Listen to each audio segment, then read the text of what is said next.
Habits and Health, episode 47.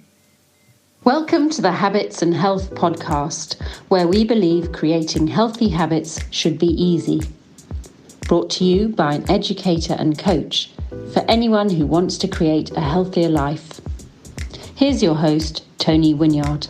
Welcome to another edition of the podcast where we give you ideas for ways you can improve your health by incorporating some healthy habits. Today's guest is Brooke Simonson. She is a certified nutrition coach and weight loss expert on a mission to help as many people as possible to lose those pounds for the last time without giving up carbs and counting every calorie, drinking meal replacement shakes and other unsustainable extremes. She has a company called The Health Investment, and we're going to hear a lot more from Brooke coming up right now. Habits and Health. My guest today, Brooke Simonson. How you doing, Brooke? I'm doing well. How are you? I'm pretty good. And we're quite far from each other, certainly in terms of time. I mean, it's early evening for me and it's early morning for you.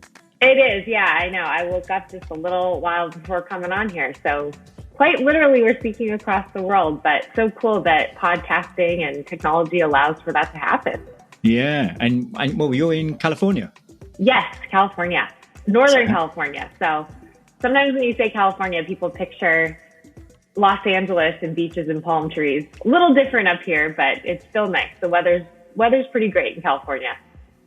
So how is it at the moment in where you are?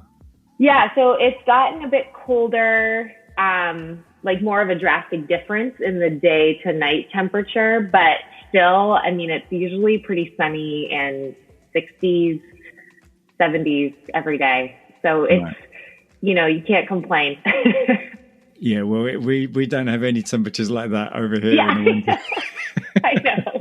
Well, and I used to live in New York City, and I personally loved it. I loved the seasons and having snow, and, people complain about the winters there. I enjoyed it. I also always lived in apartment buildings, and I never had to shovel snow, so I think that made a difference. Right. But it's funny because now sometimes I'll talk about here how I miss the snow and just more of the seasons, and people look at me like, you're not allowed to complain when it's 65 and sunny every day. And I mean, obviously we're here to talk about, the show is called Habits and Health. And I know, I asked you some questions beforehand and you were talking about atomic habits and nutrition and various other things. So let's start from the beginning. What is your story? Why, what is it that you do now? How do you help people?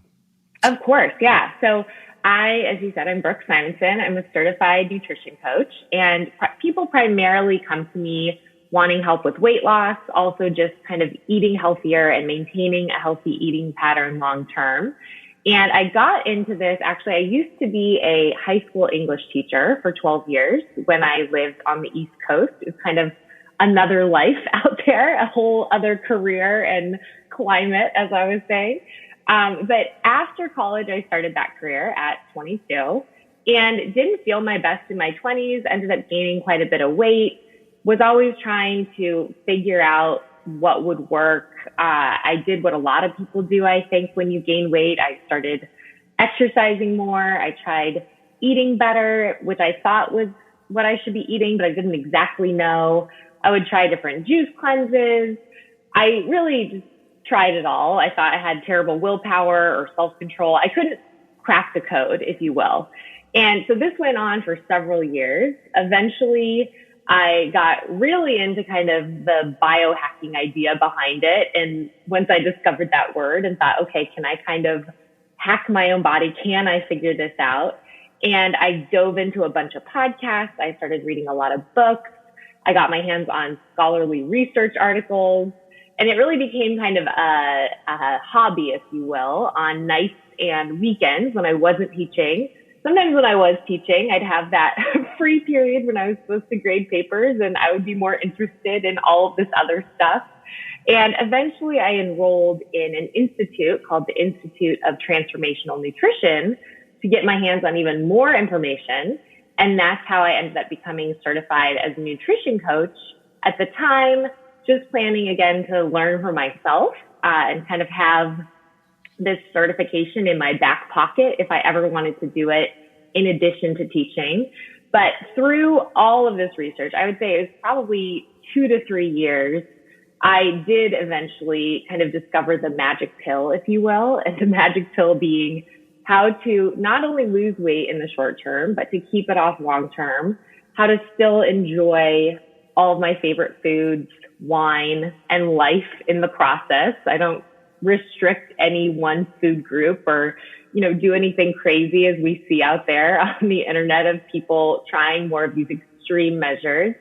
And I just now feel like I'm able to show up as my healthiest, happiest, most energized, most confident, best self and make the most out of life. And I don't, like I said, do anything extreme. And it's become my mission to help other people do the same. So when my husband and I moved from New York to California, instead of starting a new teaching career, I thought, okay, I'm going to put this certification to good use and I'm going to start my own business as a nutrition coach.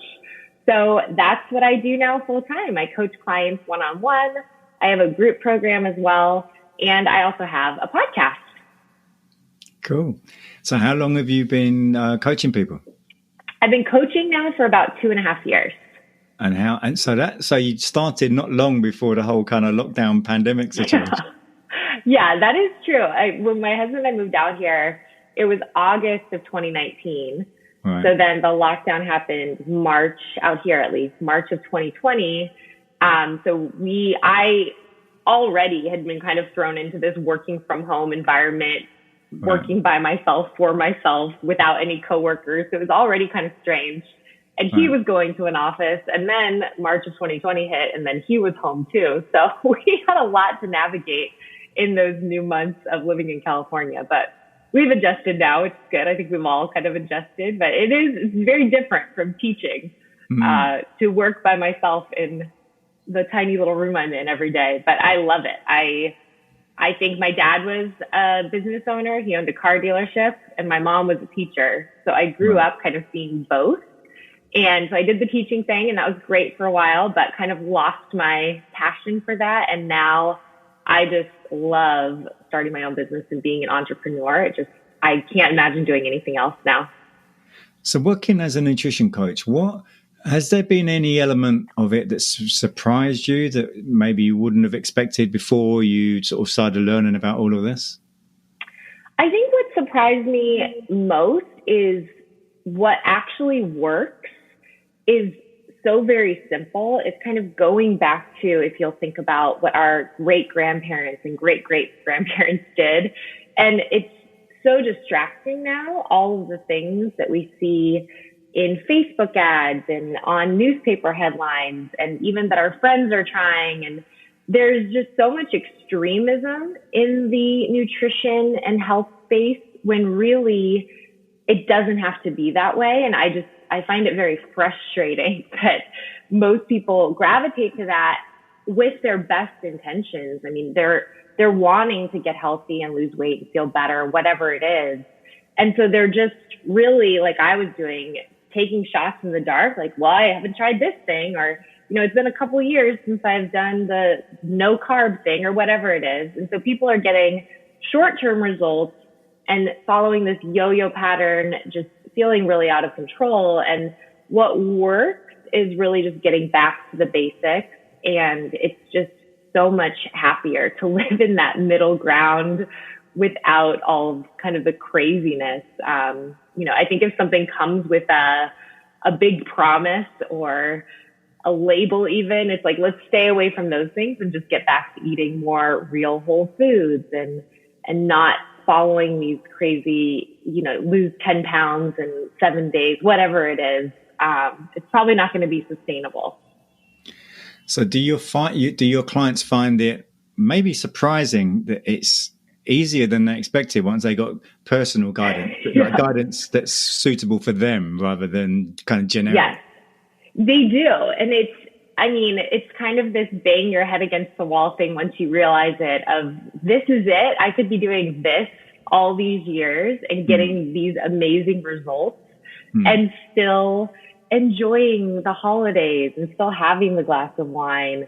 And it's, it doesn't have to be so restrictive and miserable, I say. I think a lot of people attach some negative word to the process of losing weight or eating healthy, of whether it doesn't taste as good or it's just going to be kind of horrible. So they'll try to wait for an in-between time. Like, I don't want to do it right now because it's the holidays and I want to have fun. And I don't want to do it over the summer because I want to enjoy my vacations. But really, when you find what works for you, it's going to be able to work all the time, not just in week spurts here and there. So it's okay to start now. I have a client who just signed up last week, and she's already starting to take small, gradual actions, and she's feeling better already. And, you know, Christmas is coming up soon as we're recording this. So I was really impressed by her that she signed up even in the midst of the holiday season, because this is not usually a busy time for me. It's usually January. And so it sounds like a lot of your clients are relieved that it's nowhere near as oppressive as they expected it to be. Exactly. And the majority of people who come to me have been on this roller coaster for years, trying all of the different things. So it's really just kind of quieting all that noise. I say, I give you the awareness of what actually works, and I teach you principles. There's not a prescription, because we can't all follow this exact same dietary pattern. We can't all do the exact same habits because we all are unique. We wouldn't think in any other area of life that we should all be doing the exact same thing, right? There has to be nuance and difference. And so that's something tricky to describe to people of, you know, I'm not going to give you a laundry list of everything you can and can't eat. And I'm not going to give you a list of all of these rules that you have to follow. It's more, let me teach you kind of the science behind the habits that work when it comes to nutrition and sleep and stress and movement. And then how can we make those principles work for your lifestyle, so that you're able, again, to sustain your success, even when life gets busy, even when there's holidays and vacations and, you know, your kids are going crazy. I mean, you've got to figure out habits that work for your lifestyle. So it is shocking to people, I would say at first, but it really works, and it's exciting when it does. So, I mean, a lot of people, they really struggle with, they often do know what they should be doing, but for whatever reason, they just struggle to be able to do it. And Yes. so why do you think that is? Why do people struggle so much, and how are you able to kind of help them past that? Yeah, so 100%. A lot of people know a banana is going to be healthier than a cupcake, right? I mean, these are things that we all know, or, you know, if I'm drinking water, that's going to be healthier than soda. We all have a general idea of what we should be doing. I say it really comes down to 3 A's. I call this my 3A approach, and this is what helps people sustain their success long term. So the first A I touched on a little bit, the awareness piece. People have a rudimentary idea of, you know, good or bad or healthy or not healthy. But when it comes down to more of the nuance, like a lot of clients who come to work with me haven't been eating enough protein, for example, and protein's the most filling of the 3 macronutrients. So just upping protein intake and kind of building every meal around protein can be such a game changer. So that's, you know, something that you may have awareness of. Protein is something I should be eating, but you may not know how much. So the awareness piece is critical. People do have a general idea of what to do, but then when we get more into the science and you learn why you're eating different things and why you're getting 30 or so grams of protein at breakfast and how that can affect your energy throughout the rest of the day, that is critical. So one of the first critical A's then is awareness. The second one is attitude. And a lot of people don't go into kind of the weight loss space or eating healthy long term with the right mindset. A lot of people, because these diets and juice cleanses, they usually have a time frame. So it'll be a 30-day plan or a 3-month plan. And then they don't think beyond that. So it's really working on reshaping your mindset. This is going to be a change that you're going to make forever and ever, which is why it's important that it works for your lifestyle. So there's so many critical pieces with the attitude part, progress, not perfection. You know, if you have a cookie, we're not going to say diet starts Monday. You didn't fall off the wagon. You just had a cookie. Let's move on with life. So the A is very critical, the attitude part. So we have awareness, attitude, and then finally accountability. Research suggests that your odds of success can improve by up to 95% with more accountability. So that would be through like working with a coach like myself, or even getting a partner on board. Maybe your sister or brother is down to make changes with you. Just kind of getting somebody in your corner when you're making habit changes, because it's not always going to be easy. And sometimes you're going to be doing stuff that's kind of countercultural or against the grain.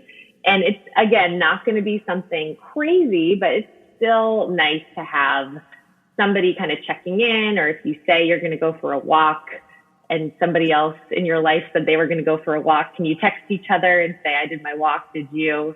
But the accountability piece is often overlooked. So those 3 A's, the awareness, attitude, and accountability, really get people the long-term success. We hope you're enjoying this episode of the Habits and Health podcast, where we believe creating healthy habits should be easy. If you're looking for the fastest and most effective way to transform your energy and well-being, we invite you to join Tony for an upcoming Habits and Health workshop. This 5-week group workshop will empower you with tools to disrupt unwanted habits and make positive changes easy. You'll enjoy sounder sleep, better energy, less stress, and a happier mood. Workshops begin on the first week of every month, and you can sign up now at tonywinyard.com. Now, back to the show. And how do you find, or do you find any of your clients really struggle when it comes to things like snacking and so on? They do. Often when they come to me, that's one of their biggest issues. And it's funny because they use the term snacky. So I use that now. Like they'll say, I just feel snacky all the time. So one of the changes I mentioned, getting more protein, you know, eating meals that are actually filling, also getting a bunch of fiber through whole grains and fruits and vegetables, some healthy fats, maybe through avocado, extra virgin olive oil, nuts, seeds. Once you start building a plate that's actually very filling and satisfying, and you're more conscious of what you're putting on your plate and why you're kind of structuring it in that way, it's incredible that a lot of the snackiness kind of melts away and you don't have that ravenous feeling at 4 p.m. before dinner. You feel like you can actually make it from one meal to the next. And that's a great way to be in a moderate calorie deficit by cutting out some of the snacks, the mindless snacking in between meals without needing to count anything like calories. If you're just setting up your plate in a way where you actually feel full, you're cutting out some of the snacks, you may end up consuming 300 to 500 calories less per day, which would then cause you to start losing a pound to 2, or I don't know, what do you wouldn't say pounds, right? No, we do. Well, You we say kilograms, but a lot of people are used to pounds as well. Oh, so. Good. Okay. Because I was on another podcast of somebody in the UK, and then they were translating everything I was saying into kilograms. So same thing, though. You start losing weight at a steady pace when you are more conscious of what actually works, again, for feeling full and setting up your plate. So how do you approach when, I mean, you've alluded to something earlier that there's a lot of extremes when it comes to various ways of eating. So someone comes to you and they're convinced that keto is the way to go, or being a vegan is the way to go, or high carbs, or whatever extreme it is. So how do you sort of cope with that?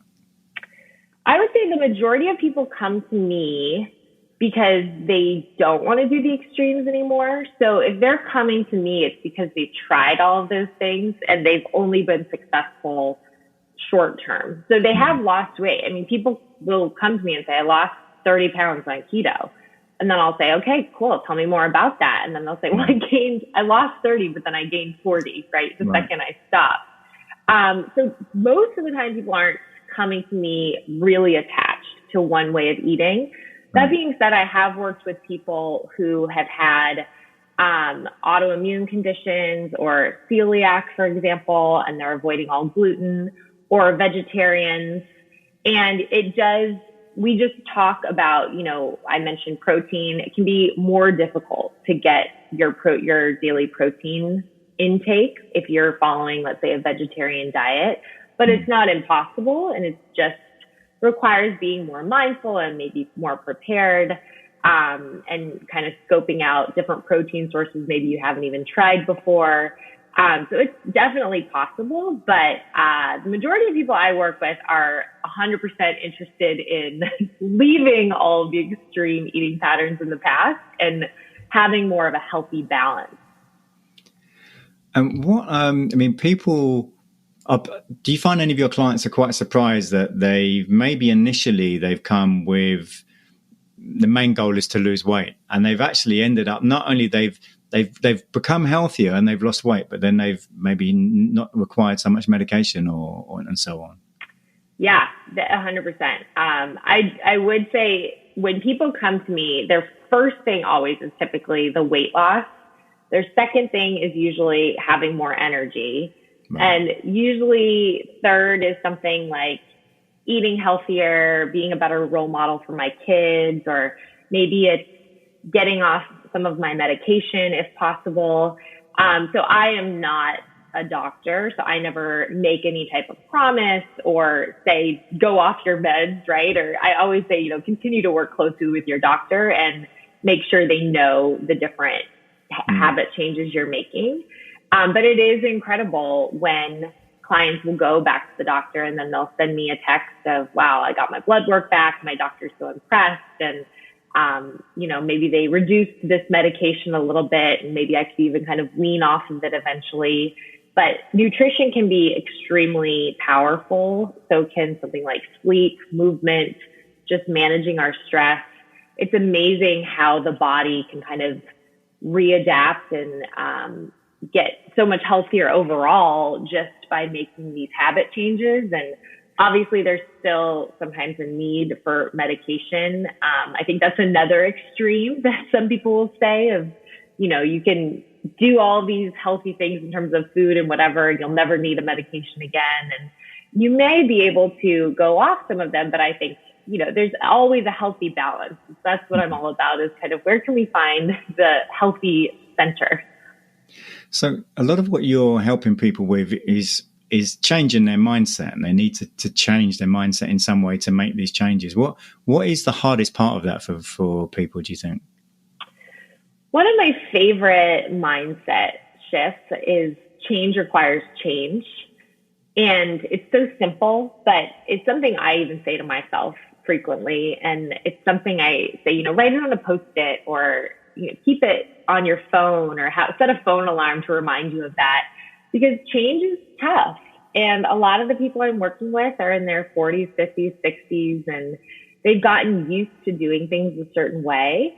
And that's why having somebody in your corner, some type of accountability, some type of coach guidance, that can be super helpful, because habit change is tough. So I would say, I'm not having people make the habit changes that are, we've used the word multiple times, extreme, that they've done in the past. So these may be easier in a sense, because they're going from A to B, not A to Z. It's not overhauling your entire lifestyle overnight, but it is still tricky to make habit changes for sure.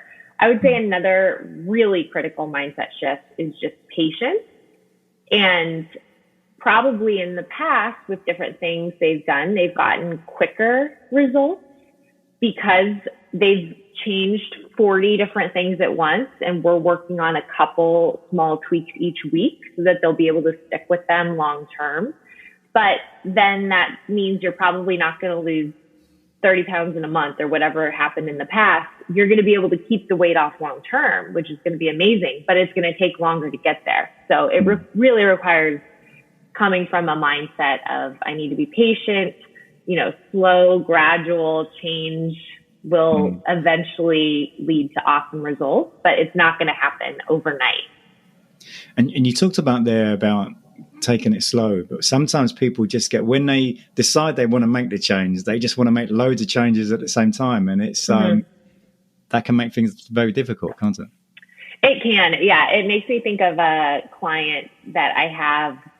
The first week she was making changes, we had decided we always co-create short-term action steps to take. So I had said, let's try getting more protein. Let's try to get 20 to 30-ish grams of protein at one meal. Which one do you want to start with? And so she said breakfast. So we were just working on breakfast. I was talking with her, what do you currently eat? How can we add more protein to that? Or here are some new ideas. And so she was all ready to do breakfast, and she started doing that. And then she started feeling amazing. She said, oh my gosh, I have never had this much energy after breakfast until lunch. I'm not eating the snacks before lunch. I want to do this now for lunch and dinner. And so she said, can you send me stuff for lunch and dinner? I want to start that right now. And I said, we got to kind of pump the brakes here because, you don't want to go in too hard too soon, because then again, that's probably not going to be sustainable and it's going to be too much all at once. So let's take it slow. But I get that. I mean, it gets exciting when you're seeing awesome change. You want more and more and more. And you will get that eventually, but it is really important to take it slow. You mentioned in, before the conversation we were having before the recording that you were quite influenced by the book Atomic Habits. Yes. Love that book. Have you read it? I have, yeah. Yeah, it's incredible. What was it you particularly liked about that? Everything. I think just when I was reading it, it was before this new iPhone update where you can, I don't know if you've seen in the camera, you can take a picture of a page and then you can it'll hold the page on your phone and then you can highlight right there on your phone. And so it's really a great way to take notes if you're reading a book. But I was reading it before that feature. So I was literally had the book, had my computer, and I feel like I was just typing out the entire book as I was reading it into a Google document because I just wanted to share so many of James Clear's nuggets of wisdom with my clients. But things I've even said, I mean, I may have gotten the change requires change snippet from him. I know a lot of the things I say now in my day to day and in conversations with clients come from him and that book. And I think if somebody hasn't read it, it doesn't just pertain to nutrition or health. I mean, it could be for business. The tips he gives are just absolutely incredible. I mean, can you recall any changes you made in your own life after reading that?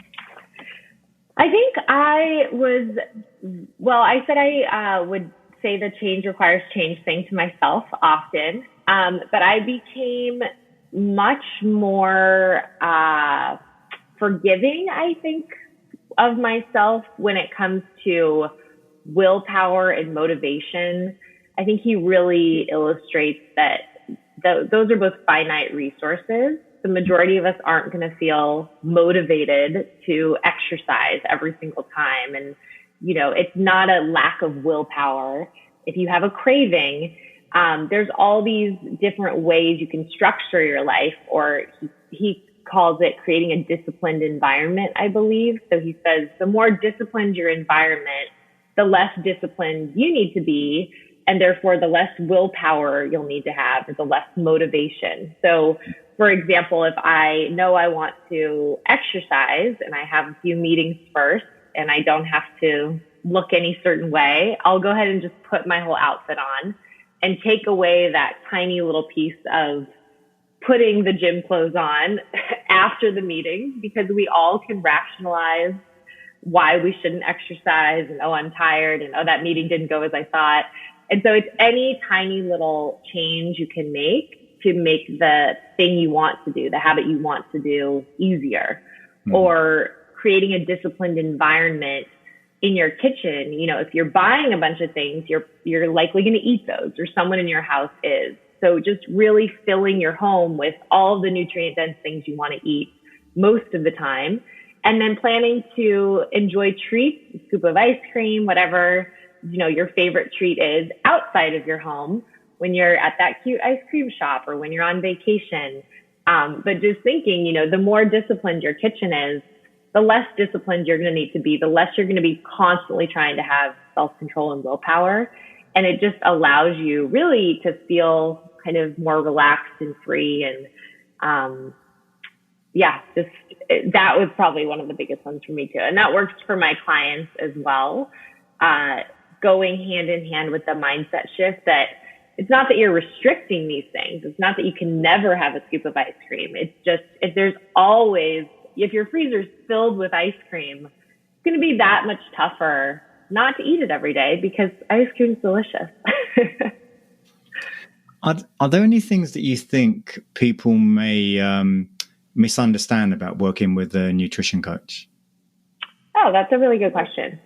I think maybe that I'm going to come in and tell you what to do.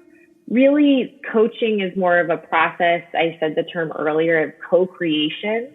So I'm going to ask a lot of questions and get to know what your life's like, what your time constraints are like, what foods do you enjoy, what foods do you hate. Clients will come to me and say, or actually verbatim, one client came to me and said, I hate kale, but I know you're going to make me eat it. And I said, no, I'm not going to make you eat it. There's tons of things you can eat that are just as good for you as kale. So I think that could be a misconception that you show up to work with me and then I just give you more of the prescriptive menu of things you can and can't eat or the list of things you can and can't do. And that's not how it goes at all. I mean, I have some clients right now who eat breakfast, some who don't because they don't love breakfast and they like to skip it. And then I have some clients who are eating kale and some who aren't. There's just so many ways to get to the end goal. And so it's really figuring out together what's going to work for you. And you've got your own podcast, haven't you? What I do. What is it that you are exploring on your podcast? What do you do? Yeah. So in my coaching practice, it's like I said, primarily helping people with nutrition and weight loss. And so my podcast and my whole brand and business is called The Health Investment. But the podcast, I take a broader view of health. So we talk about nutrition, weight loss topics, but also I've had financial planners on to talk about financial health, breath work experts, founders of more health promoting food companies, lots of topics related to health, mindset shifts. I've had women talking about the postpartum period and how to make that kind of easier on both parents. So yeah, lots of different topics there. It's exciting. And, I think running a podcast, yourself, it's a lot, but it's also really cool. And if people want to find out more about the podcast and to book you and social media and so on, where are the best places to go? Very simple. It's just streamlined The Health Investment everywhere. So my website is thehealthinvestment.com. I'm super active on Instagram. That's just at The Health Investment. And I would say those are both the best places to find me. The website being the home base. You'll see places to click if you're interested in group coaching, my VIP one-on-one coaching program, or the podcast. It's all right there. And I mean, we touched upon Atomic Habits. Is there, and I can't remember what your answer was to this because I know you've already given me the answer, but is there a book that's really moved you? I said Atomic Habits was the book. Right. Another really interesting book that kind of got me more into the research behind different nutritional choices and kind of living in the middle ground, not being so extreme, is called Genius Foods by Max Lugavere. That was one of the first books I read that really affected me and made me see the science behind different things and get really into all of the research articles. And I guess I didn't realize that as a lay person, I can access all of this research and read straight from the source. So I don't have to just trust what any media headline is telling me. I can actually dive into these research articles. And that's been really cool. There's a couple of podcasts that are similar to what you were just saying. I don't know if you're familiar with Andrew Huberman, and oh yeah, and then also Dr. Peter Attia. I find those two quite useful for that kind of approach as well. Yeah, they do a ton of diving into research for sure. Yeah. Well, before we finish, is there do you have a quotation that you particularly like? One that I also use with my clients that I tell myself a lot is progress, not perfection. Right. Again, I like these kind of simple, short quotes, but that serves me when I'm editing my own podcast or when I am building my business or when I'm working with clients as well. Just, I think a lot of us, myself especially, is being very type A, want things to be perfect and beat ourselves up, or especially with food, clients will have that cookie and in their past mindset, they think, oh, I've ruined the diet. Now I have to start over. And really, that's never going to serve you long term, that mindset of perfection. We always have to allow for treats and indulgences. We're always going to have weddings and birthday parties and celebrations. And I always say, I don't want to live a life where I feel guilty if I have a cookie my mom baked, right? Or, all of these little simple pleasures that can certainly fit in a healthy eating pattern. So that's one that my clients like a lot as well, that giving them permission to be constantly making progress and working towards your goals, but not needing to be perfect. Yeah, it's a great attitude. I think it helps people so much more. So, Brooke, it's been a real pleasure. So thank you for your time. Thank you so much for having me. Thank you. Next week, episode 48, which is with Emily Bland. Emily she's a clinical exercise physiologist treating patients with OI, POTS, chronic fatigue syndrome, persistent pain, fibromyalgia, and many other areas. But she says don't be fooled by the term exercise in her title, because she specialises in education and energy management for patients with these health conditions in order to help them stabilise and manage their symptoms. We have quite a good chat around many of the areas that she specialises in, such as chronic fatigue syndrome and so on. So that's next week, Emily Bland on episode 48. If you know anyone who would get some real value from some of the information that Brooke Simonson shared with us, please do share the episode with them, and hope you have a great week. Thanks for tuning in to the Habits and Health Podcast, where we believe creating healthy habits should be easy. If you enjoyed this episode, please subscribe and leave us a review on your favorite podcast app. Sign up for email updates and learn about coaching and workshop opportunities at tonywinyard.com. See you next time on the Habits and Health Podcast.